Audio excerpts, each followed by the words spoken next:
Ladies and gentlemen, on behalf of the Tibetan Youth Association in Europe, I would like to thank you very much and the Honorable Sikyong Pema Tserila for attending this interactive session for the Tibetan youth and say welcome to this event.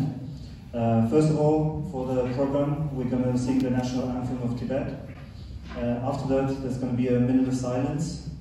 Si shipe de du ko chumwe de ko te sambe no bu na ma de no ze ya che yo we gu ji ro so ge do je kam so de be so gu chan se kyo Nam Gava Yate Uma Mulare Unzode Shima Tamage Penjo Chöpa Sungi Köla Digi Zobe Sare Kya Chösiki Peyuta Zode Jojo Ye Bezamni Amge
The program is somewhat dealing somewhat injitory, Jelatunga, Chile. And Kisi Council, Chua, which you know, Matuka Juna, to say the Joseph and Natalia Shu, the Chiki Cheshire, and the Council, the Chua, some of the from the Chishan reported. And the gentleman did some of the research and to Chua, that someone, and so Venezuela, Since this is an interactive session, I would like as many interaction as possible between you and us. Therefore, I will restrict my opening statement to say that my generation is the bridge between the generation that came before us and the generation that is coming up. So it's our job to be to build this bridge so that the younger generation of Tibetans who will ultimately be responsible for the Tibetan cause, to fight for the Tibetan cause, is informed of our past, what has happened, and also to talk about what we intend to do now and what can be done in the future. It's very important when you take a public responsibility that your motivation is right. Your motivation should be for the public good, not to promote your own self. When your motivation is to do public good, then things will go in the right direction. When your motivation is to promote yourself, then you will not be able to achieve the result that you want to achieve. And it's very important also to understand the issues in detail, whether it's history,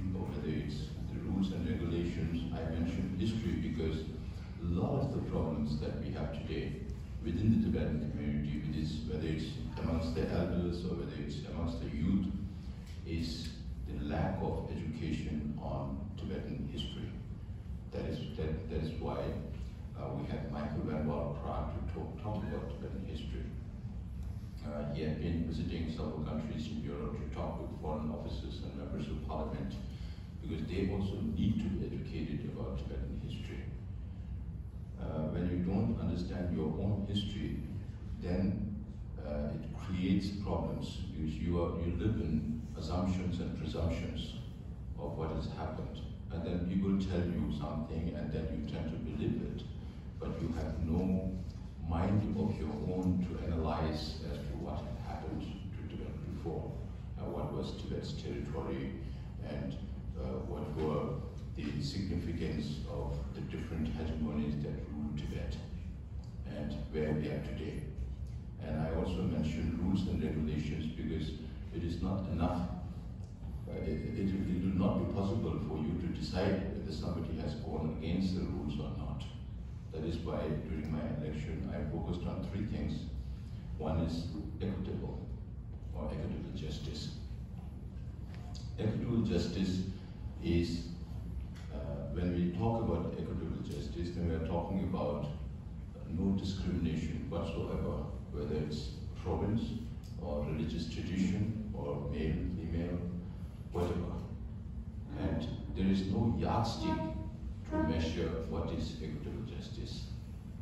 The only yardstick is rules and regulations, because we follow democracy. So if you are within the rules, then you are just. If you are not within the rules, then you are not just. So you have to understand what is the rules, what are the rules. So to understand that, you have to study the Tibetan Charter. Because it's not very long. For independent states, you have thick books of constitution. But for the Tibetans in exile here, we have only 115 articles. Out of them, many have been taken off when we amended the charter in 2011. So it's just a little more than 100. And it describes the structure of our democracy and the responsibilities of each of these institutions. It's not that difficult to study that. And hopefully in future, when we find a little more time, we'll also have online lessons on Tibetan Charter, and I hope you will be able to listen to this and understand what the rules is, because you live in Switzerland, you live in Europe. You understand the rules here, and then you try to imply these rules to the Tibetan community here in exile, but that will not go hand in hand, because we are unique in our existence. The Tibetan democracy that evolved over the years, the first 30 years was difficult because your grandparents, my parents, had no idea of what democracy is. They don't understand what democratic organs are or institutions are. Therefore, in the beginning, when we first set up the parliament in 1960, the members of parliament, we didn't even have an office, separate office, because the facilities were so low in Dharamsala. There was only one building that housed all the 5 ministries. Now it has expanded, it's a different matter. So the first 30 years was difficult, because our people the members of parliament were put up with administration to understand even administrative work. So only by 1966 we had a parliament house where members could meet. So the first 30 years was difficult. It was not as much as His Holiness expected, because His Holiness was very keen that we adopt democracy, and that is a very far-sighted vision of His Holiness that we are surviving today. Because His Holiness went to China in 1954-55 and he saw how communist China functioned. Even though it looked very disciplined, people had no freedom to speak their mind. Then His Holiness came to India in 1956-57 and he saw how Indian Parliament functioned. Even though it looked very chaotic, everybody had the freedom to speak. That is why not even just 1 year after coming into exile, under those very, very difficult circumstances, a lot of our people were dying because the climatic conditions were not suitable to the Tibetans. And eventually all the Tibetans were put up, most of the Tibetans were put up because we had no skill whatsoever. So the only thing we could do was hard labor. So most of my parents and your grandparents worked in the foothills of the Himalayas because the climatic conditions are more suitable there. On road construction, so most of the roads that you see in the foothills of Himalayas, our parents and grandparents have worked on that. Then His Holiness thought that we need to democratize more. Then he dissolved both the parliament and the cabinet in 1990, and a special session was held whether we should have upper house, lower house, whether we should have political parties or not, whether we should have a prime ministerial post or not, whether we should increase the numbers or not. There were some 4 or 5 different topics on which the Tibetan diaspora met, including representatives from Tibetans inside Tibet who were there. And then by 1991, we could not agree on most of the issues except increasing the number of members. From 1960 to 1990, we had between 12 to 17 members at the most, at least 12 members. That increased to 46. So by 1991, we had the charter we have today. So then the parliament also became a meaningful legislative body. Then 2001, His Holiness decided to, I was already in the parliament at that time, and His Holiness says, I don't know how long I will live, so change has to be made. And from then onwards, His Holiness talked about semi-retirement, and then onwards we had the direct election of the Kalyan Shiva, what was known at that time, and Professor Ritchie, Samdana Ritchie, was elected to that post, and he held that post for 10 years. Then His Holiness thought, after 10 years, His Holiness thought, now it is time to democratize more. And then he devolved both his administrative and political responsibilities. In 2011, Dr. Losna Singh was elected. So since then, we are following the same thing what His Holiness had proposed. So everything came at the instance of His Holiness, top down, not because of the public's demand for more democratization. So to understand this process itself is important. The reason why I explained the evolution is to understand the uniqueness or the peculiarity of Tibetan democracy. Today, we neither follow presidential system nor parliamentary system. It's a mix of both. The election of the Sejong is more presidential, and the election of members of parliament are more parliamentary. But then the peculiarity or the uniqueness is that the Sejong, of course, has to seek approval of the members of cabinet from the House, but the Sejong and the ministers have no right to vote in the House. So all the decisions are taken by members of parliament, the 45 members of parliament right now. Then we are the only party-less democracy in the world. So that is why when we have Sejong's election, we have to, if we do go and campaign, we have to campaign in more than 20 different countries. So it becomes almost humanly impossible for one person on his or her own to campaign in 20 different countries. Just yesterday I was talking with Mario Fair, and I was asking him, what advice do you have for me? And he was telling me, you are elected from more than 20 different countries. I am elected only from the Zurich canton, so you have more experience. I cannot advise you, you should advise me. So that is our situation of the diaspora community today. So since we are partyless, there is no ruling party or opposition party. So everybody takes a position depending on the issue that comes in the House. I remember talking to Wangpo Jetong here when he became a member in the last, not even the last one, the one before that. And I asked him, what difference do you see? Then he was telling me, in Switzerland, before any issue comes up to the House, it's discussed in the public domain seriously and in detail with different participation of experts, political parties, everybody getting involved. But here in Dharamsala, it looks like all the members are a party by themselves. So it's like 45 different political parties, each one party on its own. If you keep your conscience to yourself, to decide for yourself, if you surrender your conscience to somebody else, then you are surrendering your right.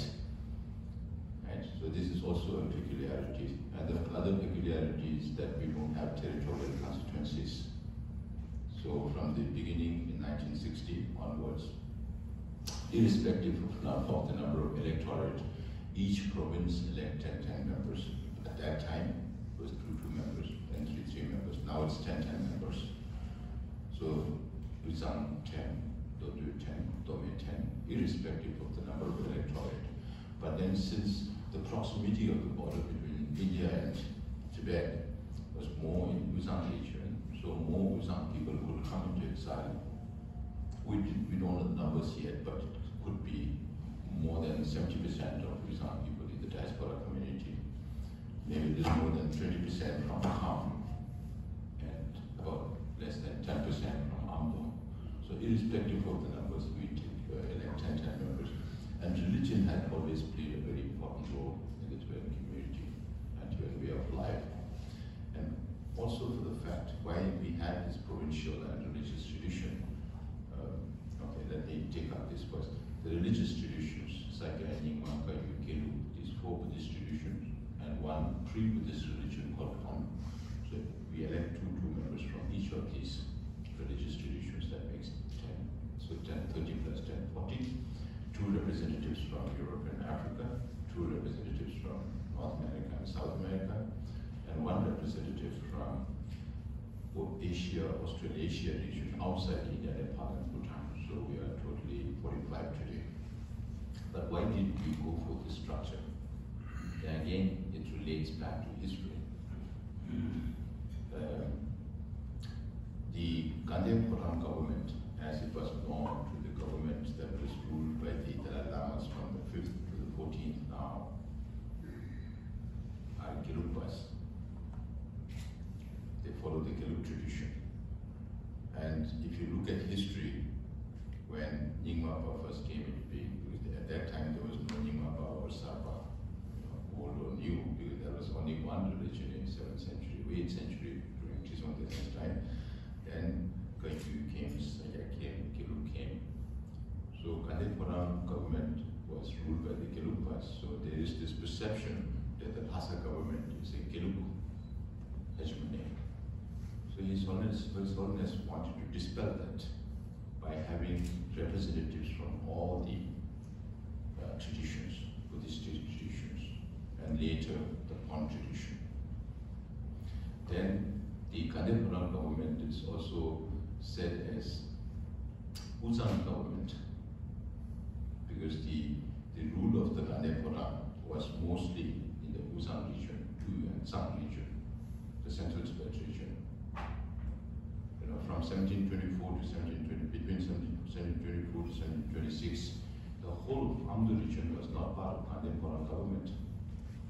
From that time, 18th century, from 1826, east of Kham was not part of Gandhi Phoram government. So His Holiness wanted to create a unified Tibetan national identity. That is why His Holiness keeps saying, from the time we came into exile, we lived under this one name, Tibetan, not Amdo, not Kham, not Uzang, a unified Tibetan national identity. That was far-sighted vision of His Holiness. So you have to understand this. That's why when we talk about history also, we talk about Gyade Pede, China region, Tibet region. Why? There is history behind it. We talk about Hade Mide, the realm of the God and the realm of the humans, or the people. Why?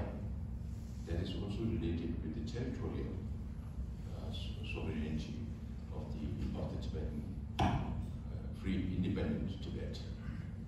So I'll stop here, and then I'll take questions and also suggestions from you, because this is a learning process, both for me and for you, for all of us. I always keep learning every single day. So what you say will be education for me, and what we know will impart to you, and we'll educate each other. Thank you.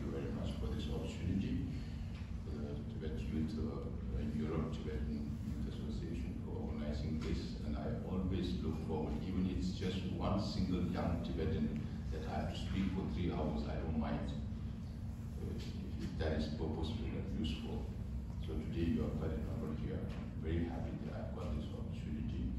And whenever I come next, I hope to spend a little more time than the tight schedule that we had this time. And we'll have more interaction in the future. Thank you so much.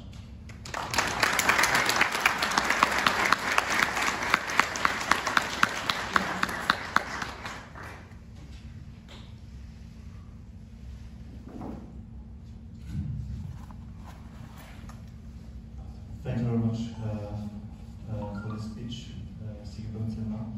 And we received some questions. First of all, I will maybe ask in the audience if there's anyone who would like to ask a question which is not written down yet. Maybe with a hand sign. And if not, I will start maybe with the first questions written down. First question would be, first of all, thank you for your lifelong service for the Tibetan cause. What has been accomplished since you are in the office as Sikyong, and what are the big challenges you are facing currently? I have been in the office, I took over on May 27th, and it has been a little more than 5 months. Because of my experience as a member of parliament for 20 years, and within that period as speaker for 7.5 years, I have a good understanding of the Central Tibetan administration, the institutions, the departments that are involved there. In democracy, as we witnessed today, there's a lot of differences of opinion, and it's in Tibetan we have this saying, this word "kam tang meba." Kam tang meba. Kam tang meba means different mental dispositions.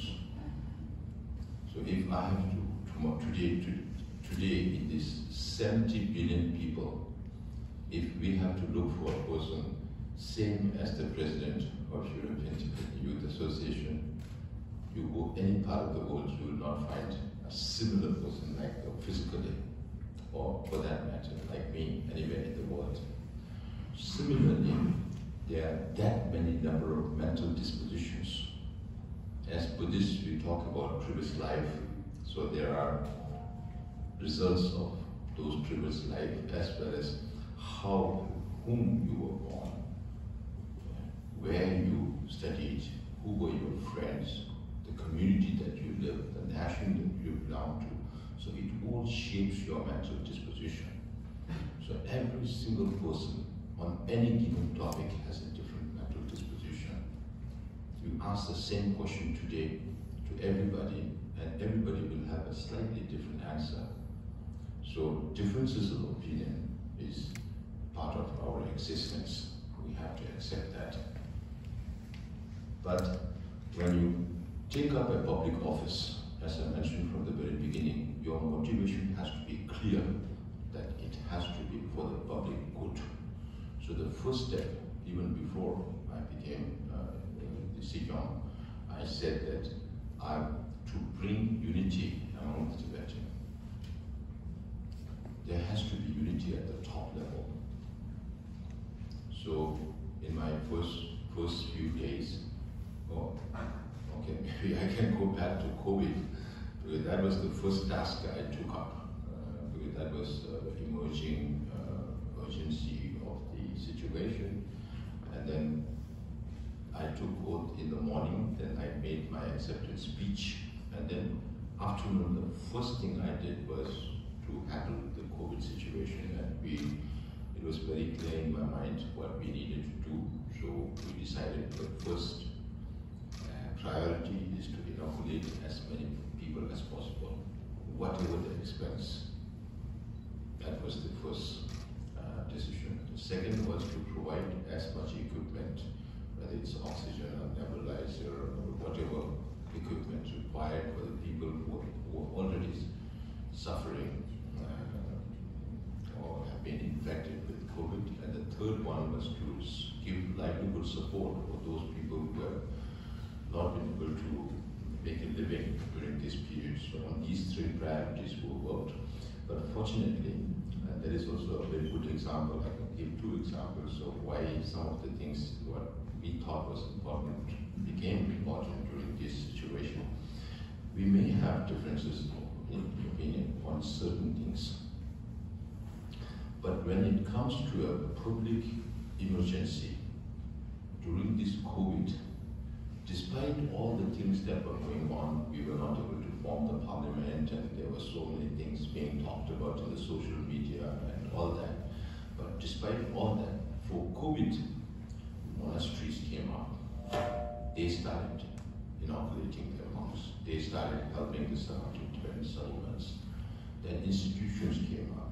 Individuals came up, apart from what the Central Tibetan Administration was doing. So that was a cooperative effort of the community, because of which today we have inoculated 93% of the Tibetan population in India, Nepal, and Bhutan, and 75% fully vaccinated. And we spent more than, I don't know, if we include all the equipment and all that, we must have spent more than 100 million rupees on this COVID alone. And all that support came from the people, from institutions.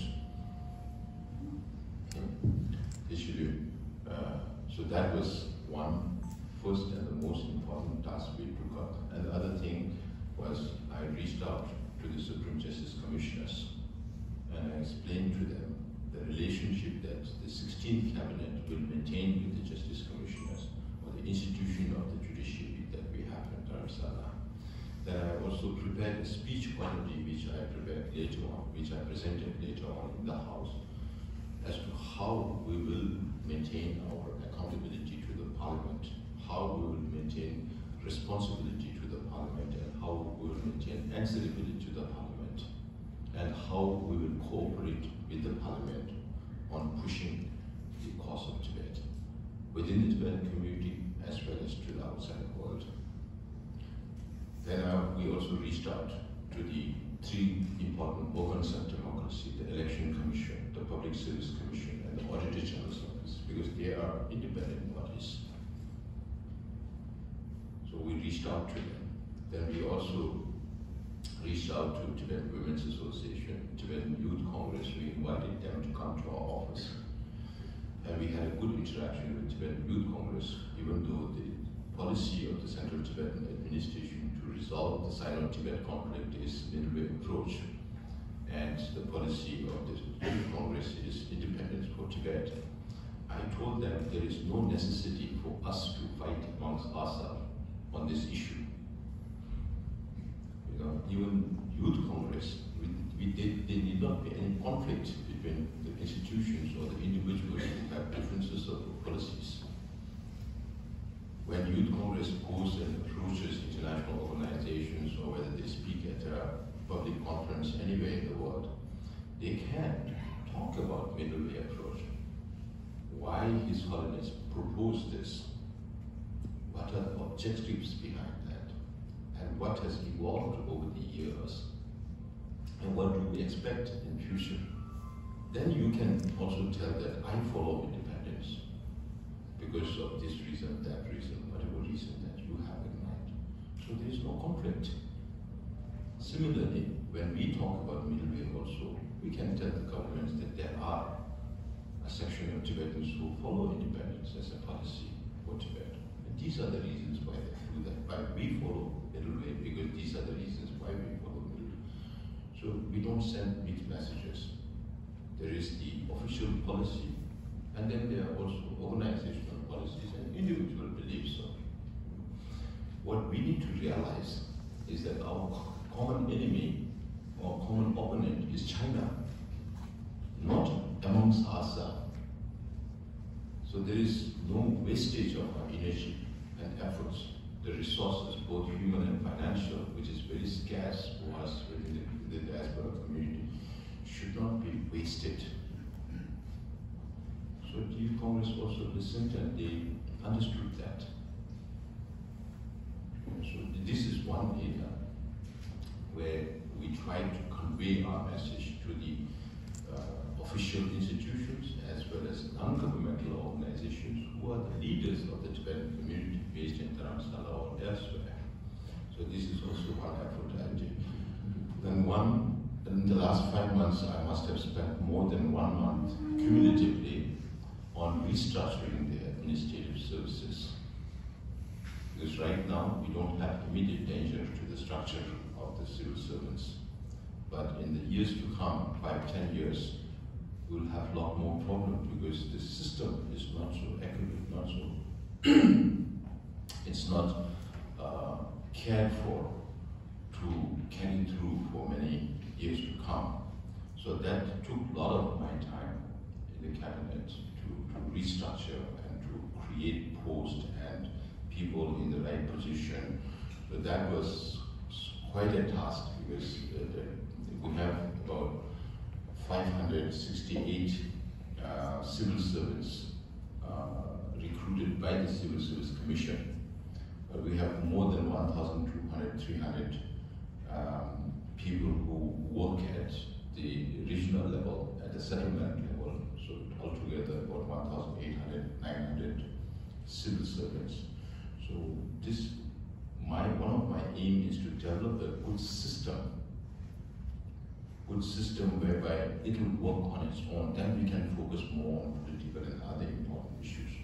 So the job for me initially was to set the house in order in terms of administrative restructuring and this. So that took a lot of my time, our time. And then one of the things that we wanted to focus was numbers, statistics. Tibetans never gave importance to statistics. Whether it's in terms of the number of Tibetan population, you asked in 1959, it was 6 million. 2021 also 6 million. Doesn't go 1 year, one number beyond or one number down. Just yesterday, day before yesterday, we were in Bonn and I was asking the president of the Tibetan Association how many Tibetans there. He said, many. That's it. How many? No answer. Also, either they say too many or many or less. No exact numbers. Even today, we are not in a position to say how many Tibetans are there in diaspora. Even today, we are not able to say how many Tibetans are there in Switzerland. Even today, we don't have an exact number of Tibetans in Zurich canton alone. So we need those numbers. If you have numbers, then you can develop policies and programs more reasonably, more scientifically. Or otherwise, it's all based on assumptions and presumptions. That's why from the moment I came in, we started asking for numbers from each of the departments. So every department got very busy. So this is one of the areas that we need to focus, but unfortunately, the association that we wanted to have with another group did not come through in time, so we postponed this to next year. Maybe after the Tibetan New Year, we'll take up this exercise and we'll be able to tell you exactly. And I hope that everybody will participate. There are certain concerns in the questions as to whether you have paid Green Book or not, or whether your income is between this or that. So we sorted out this problem by saying, not asking whether your income is between 100,000 euros or 200,000 euros, by saying, are you happy? Not happy? Not happy? Happy or very happy? So these are emotional indexes, not numerical indexes, but then that solves some of the concerns from the public. This is also one of the areas that we focused on was replying to the white paper of the Chinese government that was issued on May 23rd. Just few days, 4 days before I came into the office. So we focused on that. We spent some time, quite a number of time on that, and the Tibet Policy Institute was instrumental in preparing that under the Department of Information and International Relations, Secretary Kang Xun-na. So that also took time, and we made sure that it came out before the founding of the Communist Party of China. So this book is ready in the public domain. And then we also also, in the last 5 months, I must have spent more than 1 month on education. Because we have already taken over 33 schools from the Indian government during my predecessor's time in 2013, 2016, and 2018. And now 6 more residential schools. The last 6 residential schools has to be taken over from the Indian government to be run by us directly under the Samboda School Society. So that became urgent. And then we have been collecting a lot of information. So to tell you, I was really surprised to see the numbers. In 2012, there were about 20,128 Tibetan students in all these schools, whether it's the 16 schools under the Tibetan Children's Religious, or the 4 schools of the Tibetan Homes Foundation, and the 33 schools, plus the 6 more to be taken over by the Samboda School Society. In these 63 schools, there used to be 20,128 students in 2012. Today, in 2021, it has come down to 9,768 Tibetan students.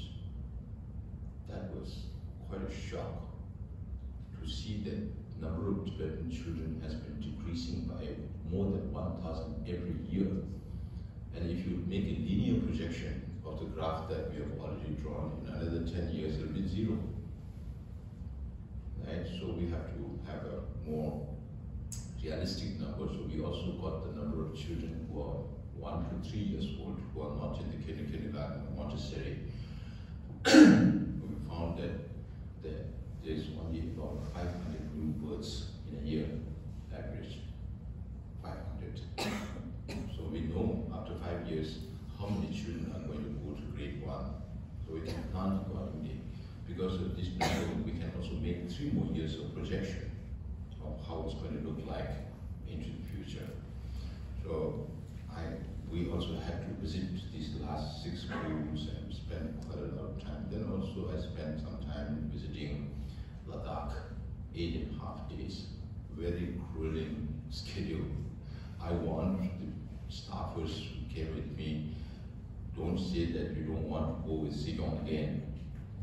Because we started very early at 4 or 5 o'clock in the morning and ends up at 9, 10 o'clock at night. But we had to finish it in 8.5 days. So we visited every single camp in Joknamsan. We visited every single nomadic community in the Changlang area. That is because if we have to serve our people, we have to understand the reality of the situation of the people, their needs, not their wants. See for ourselves so that we can formulate which project needs to be funded first. So similarly, I was to go to Arunachal Pradesh, but that could not happen because of some other reasons. But then we visited Kalimpong, Kangkok, and Darjeeling. These are very scattered communities, even though it is small, not that many population compared to South India, very scattered from the border of Tibet down to Kalimpong, Kangkok, Kalimpong, Darjeeling, Ramangla, all these places. So it's very, very important to see for yourself how the population lives. That also took a lot of our time. And of course, there are so many other. Every single day we have 7, 8, 9, 10 meetings. Every single day. And my mind has to be in all directions on all different subjects because unfortunately the parliament could not be convened and there were no other cabinet ministers. So I had to singularly handle all the departments. But I can assure you that we have not lagged behind in fulfilling our duties. Every department is busy because we have a robust civil service, administrative service, and I just want to inform you that we have now a lot of young civil servants, many young. So I was telling one of the secretaries, now I don't recognize most of them. And the secretary was telling me, I can't blame you because I'm here serving in a department, but I still know only about 40%. So there are a lot of new recruits with very good qualification, but the only thing they lack is experience. So we have to give them a sense of direction. We have to give them a sense of purpose. That is my job. And then I made sure, I also spent a lot of time, despite the challenges that we faced, I went to the table of every single staff in Dharamsala.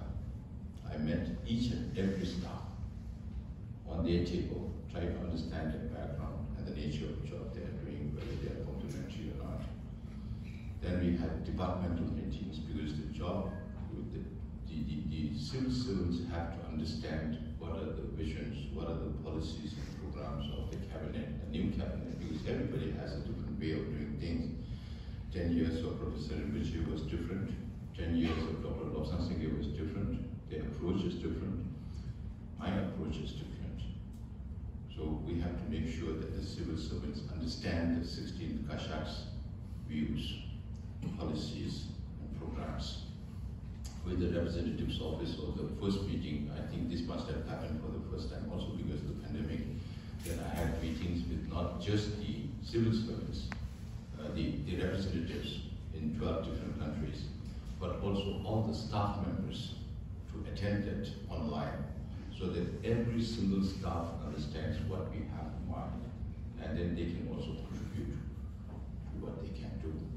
So aside from the internal administrative and policy matters, then we have also been reaching out. We had meetings with Speaker Pelosi in the United States, along with members of the House, with Richard Gere and ICT and all that, with the State Department in the United States. I have had a series of meetings with the highest level of Indian administrative services. So those things were also happening side by side. So these are some of the areas just to outline as to what we have been doing in the last 5-6 months. And we have revisited many of the rules and regulations. When we revisit, it's not just the immediate past that we revisit. When we revisit, we look at the genesis of that, from the time it was set to how it had changed and what were the reasons it changed, and then we frame a new guideline. Now, we are in the process right now, we have not been able to handle everything, but we have come out with some new guidelines which will make it easier for the civil servants to work, to refer to, not having to go through every file. But we are also talking about e-governance.